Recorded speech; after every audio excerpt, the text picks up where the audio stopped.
Bonjour à vous.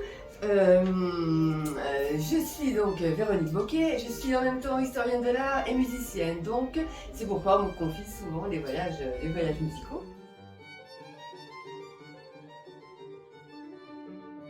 Il y a différents axes.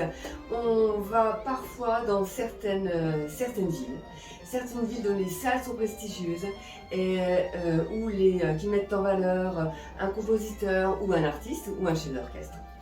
Et à cela s'ajoute toute une partie de visite qui rentre souvent en corrélation avec la partie musicale. Et je prends comme exemple Salzbourg est absolument indissociable de Mozart. On ne peut pas parler de Mozart sans parler de l'environnement historique et autres de Salzbourg. Et c'est le cas dans de nombreuses villes. Et la relation musique et histoire se fait de manière assez naturelle.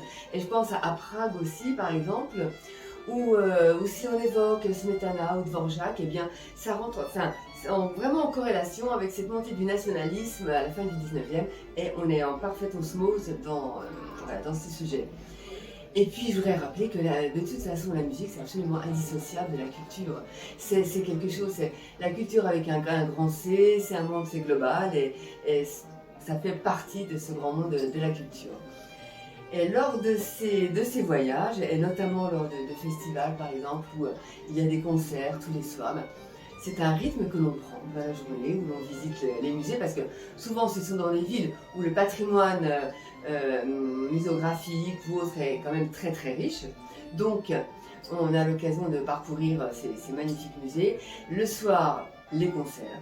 Et c'est un rythme finalement de vie comme ça qui est absolument extraordinaire. Pour d'être un peu hors du temps finalement, puisqu'on est déconnecté de tout l'environnement quotidien que l'on a habituellement.